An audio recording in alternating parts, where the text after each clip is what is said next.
Hey guys, what's up? I'm back. I am Felrus, sailing the seas of Raid Shadow Legends, and today we're going to break down this Community Weeks Titan event, figure out if you should go for it, if I'm going for it, what's going on here, because it seems to be an interesting event, and we want to know if it's any sort of good value or not, any sort of good value at all. Now, that being said, I don't think I really did a full breakdown of the champion that this Titan event is for, which is Iudex Artor. So Artor here is a free login legendary. We're getting him from the Community Weeks calendar right now, and the calendar has been a little bit lackluster, but we've already got 50 fragments, right? We're gonna get another 50 here in the next couple days. So it's really interesting to see, like, everybody's gonna have him. Is he worth getting the soul for, right? Is he worth getting the soul for? Real quick, click the link in the description to get a free Bambus as well as Ugo at level 15. Here's how to do it.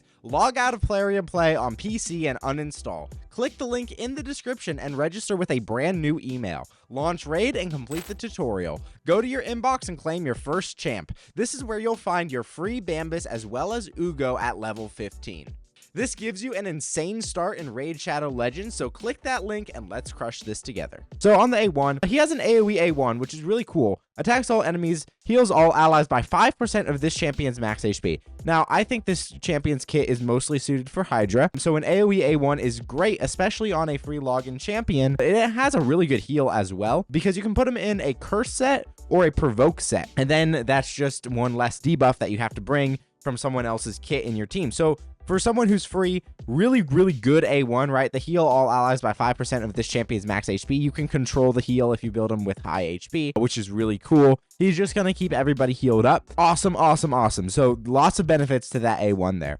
On the A2, places a 50% increase attack buff and a 25% strengthen buff on all allies for 2 turns. Fills the turn meters of all allies by 15%. That's on a 5-turn cooldown without books and a 3-turn cooldown with books. Now, with books, this skill is very good. Increase attack is an awesome buff. Strengthen is a great protective buff, right? He's giving you the heals, right? So really good support coming from this champion. The only thing here, fills the turn meters of all allies by 15%. Could have been 20%. That's kind of what we expect from a legendary these days. However, increase attack and strengthen are phenomenal buffs, and he's going to bring them both to your team. So a little bit of protection, a little bit of healing, damage boosting, turn meter filling. A very good A2 from Iudex Artor here. Now on the A3, Revival Mandate on a 4-turn cooldown booked. Revives an ally with 50% HP and 50% turn meter. Also places a 50% increased attack buff on that ally for 1 turn. Then activates the revived ally's default skill, targeting the enemy with the lowest HP. Now, I think this is not only going to be good for Arena, it's also going to be very good for Hydra, right? So you're going to get 50% HP, 50% turn meter. They're going to take a turn pretty soon with an increased attack. So he's going to boost your damage and then A1 into somebody. So you can use that to target the squishiest Hydra head, right? Get a quick decapitation with your damage dealer, or in Arena, if you just want to get someone down, you can use it there too. I think for a lot of newer players, this guy's going to be used in Arena. He does have turn meter fill, increase attack like Arbiter does, AoE A1, and a very good revive. I think it's a good revive. I personally, I would have preferred it to be an AoE. It then just activates the revived ally's default skill with the highest crit damage, targeting the enemy with the lowest HP. However, I don't think it's a bad skill at all. Yeah, I don't think it's a bad skill at all. Damage boost, revived ally's default skill. It's not like a damage boost like Hatter's damage boost, but hey, you know, it is what it is. It's still very good. All right, on the passive here, on a 3-turn cooldown when booked, if an enemy is killed by an ally's default skill after being revived by the Revival Mandate skill, resets the cooldown of the Revival Mandate skill. So this is mostly for Arena. You can't use this in Hydra, but if you revive someone, they A1 into someone, and then that person dies, he's going to reset his cooldown of his revive on a 3-turn. But you know, it's still good. I think this passive is going to be pretty irrelevant for a lot of content. I think it's mostly just his A2, A1, and A3 that are going to be used the most, right? But they're not bad. It's not a bad kit at all. And then the aura here increases ally speed in arena battles by 25%. Yeah, it's good for if you're just starting out. You didn't go for Wukong, you went for Supreme Gaelic as your promo code, and now you're going to get this guy. He's going to give you your speed aura, your turn meter fill, your revive. Very good champion, I think. I think this is good. This guy's probably like, for like end game, he may be like a B tier champion, but for early game, I think he's like an A, high A, low S tier champion, right? All right, so let's see. On the Path event, sorry, the Titan event. It's not a Path event. the Titan event for his soul. We can get up to a 5-star split soul for Iudex Artor. I think we will have him by the time that the event is done, all right?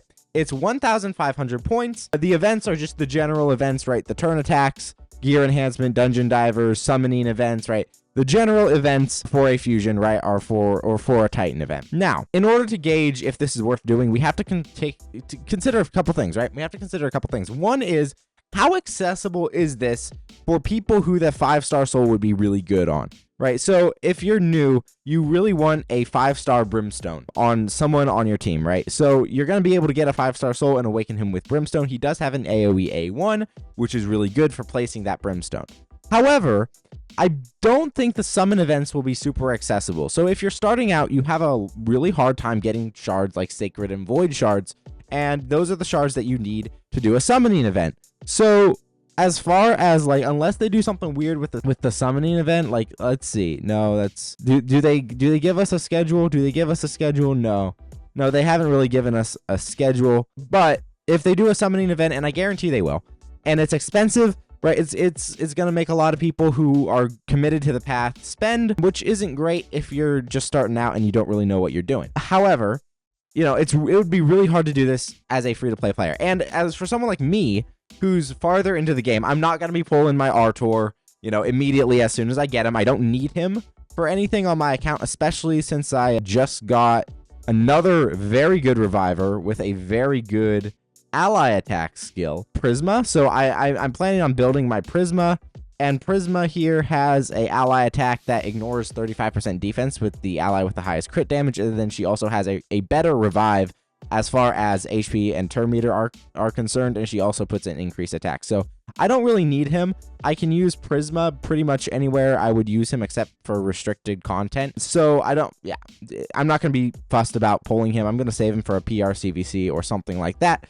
And I don't really need his soul, right? I don't really need it. I don't know what I'd put on him if I did. He's not a damage dealer or anything like that. So, you know, I wouldn't want to go with, like, maybe Harmonic Impulse, because he has an AoE A1, so for Hydra, put Harmonic Impulse on him. I think, you know, again, for most early game players, Brimstone is going to be the play for sure. But, like, I don't know what I would put on him. Life Harvest, maybe for Arena. Intimidating Presence, maybe for Arena. Lightning Cage, maybe if you want him to Mischief Tank or something like that. But he's not a very particularly great Mischief Tank. So probably Brimstone for early game players, Harmonic Impulse for later game players, I guess, just because he does have the AoE A1. Yeah, I don't know. You could go with Temporal Chains as well. Decreases each enemy's speed for each active buff they are under, except for the buffs placed at the start of the round. Whenever an enemy receives a third active buff instantly, decreases the turn meters of all enemies by a certain amount on a 4-turn cooldown. I mean, the Temporal Chains probably wouldn't be bad. If you plan on using him in Arena, the Temporal Chains wouldn't be bad at all either. So, you know, if you don't have a champion with Brimstone, definitely recommend Brimstone. If you don't have a champion with the Temporal Chains, definitely go with the Temporal Chains. But let's take a look at the actual rewards. Are the rewards any good? So, I've already got 60 points. I've gotten 100k silver, 5 XP brew, a rank 3 chicken, 100% XP boost, mortal soul coin, gems. We're going to get rarity charms, energy, rare skill tome before we get the 1-star. Then more XP brew, 20 multi-battle attempts, 50 oil, extract, rank charms, a small amount of silver, 50 Plarium points, that's not bad, an ancient shard, and a rank 4 chicken. So in the Titan events, the stuff I'm looking for are shards, the chickens, right, soul stones, essence, right, some energy. And honestly, it seems pretty low. So in previous Titan events, we've been able to get sacreds. We've been able to pick up some more shards. It seems pretty low. However, if this is aimed at earlier players, which it looks like it is, that's not too much of a big deal. You're just kind of grateful for whatever you can get, right? However, it just does seem to be slightly lower value. We're going to get a Lego book, right? Lego book at milestone 4 is pretty good. Lego book at milestone 4 is pretty good. Immortal Soulstone at milestone 4 is pretty good. Milestone 5, Mythical Book is pretty good. I'll give them that. Mythical Chaos Ore is all right. I would have liked to see, I think, an Eternal here in Milestone 5. Let me know if that's just too much to expect. But, I mean, it's not bad, but it's not amazing either, especially at the lower tiers. It just doesn't seem to be as worth it until you get to, like, Milestone 4. You can pick up a Void Shard, an Immortal, and a Legendary Book, right? I don't know if it's worth it. I don't know if all that is worth it. The XP Barrel is nice. The rank 5 chicken is nice, especially for newer players. So let me know what you guys are going to do. I think I'm going to skip, personally.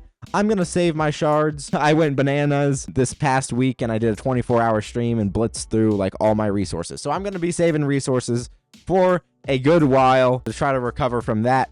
So it's going to be a skip for me, but it may not necessarily be a skip for you. Let me know your thoughts in the comments if you're going to skip or not. Guys, I have been Felris, sailing the seas of Raid Shadow Legends. Hope you all have a wonderful day, and I will see you in another video.